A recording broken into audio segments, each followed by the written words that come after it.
¿Cuáles han sido los resultados de la investigación que ha hecho de la aplicación del derecho a la consulta a los pueblos indígenas?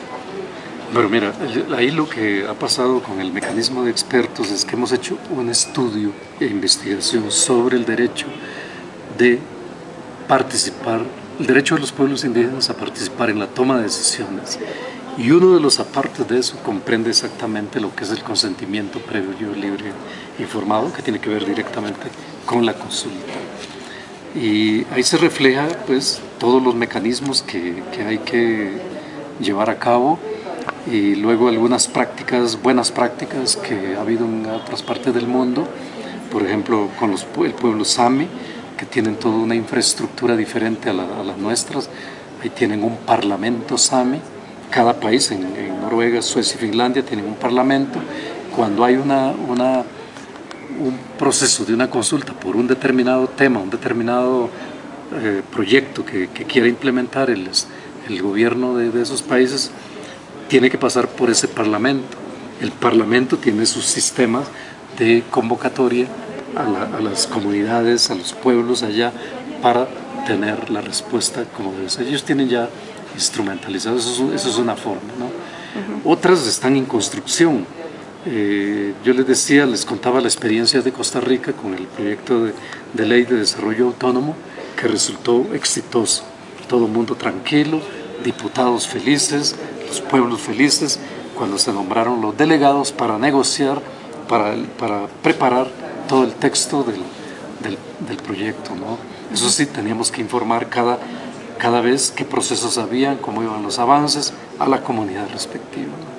Pero esos son de esa forma éxitos que yo lo veo positivo, ¿no? Ahora, no crea que eso está bien. Hay otros que han topado con enormes problemas, y sobre todo hemos encontrado una desconfianza total entre pueblos indígenas y el gobierno. Bueno, el gobierno no manifiesta desconfianza, simplemente se lanza a no respetar los derechos de los pueblos indígenas, pero eso les ha costado a varios estados demandas internacionales, ¿no?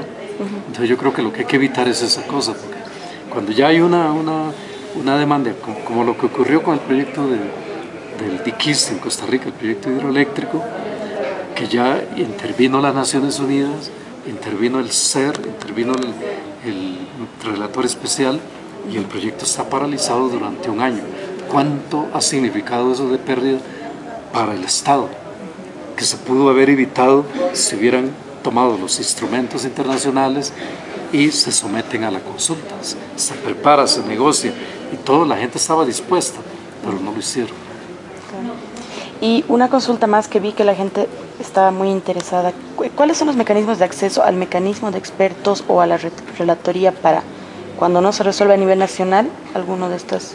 No, el mecanismo de experto no tiene esa función. El mecanismo de experto hace los estudios sobre los temas o los derechos de los pueblos indígenas contemplados en la declaración, como por ejemplo el derecho a la toma de decisiones, ¿no? O el derecho a la educación. Ahora viene el derecho a la cultura y los idiomas. Entonces, el mecanismo lo que hace es solicitarle a organizaciones indígenas, entes académicos, a las universidades, ¿no?, a las defensorías, al gobierno en general, que quieran aportar insumos de lo que ha acontecido con este tema. Si no hay, no hay. Si hay, bueno, ¿cómo se desarrolló? Entonces, con base a esa información que nos llega, nosotros elaboramos el informe y vemos si ha habido buenas prácticas o ha habido prácticas negativas, lo que ocurre, ¿no? Eso lo reflejan los informes. Normalmente ponen algunas prácticas buenas. Y tenemos el caso de Bolivia, que pusieron el caso de Charagua, que es una cuestión de explotación petrolera. Salió como un caso de buena práctica. No sé definitivamente si al final resultó la buena práctica, pero todo el proceso lo hicieron pareciera que bien. Eso, son cosas así, y el informe va a recoger, el informe recoge muy, como le dijera, con mucha precisión, porque imagínense que llegan informes de todo el mundo y hay que hacer un reporte de 10.700 palabras nada más, ¿no? Entonces hay que dejarlo. Pero si ustedes tienen acceso a esa página, ustedes van a leer detenidamente los informes, inclusive los informes que han enviado los estados, ahí salen también, pues, de los cuales nosotros hacemos el resumen para luego someterlo a la sesión del mecanismo de expertos en julio, y luego el informe final va al Consejo de Derechos Humanos en septiembre.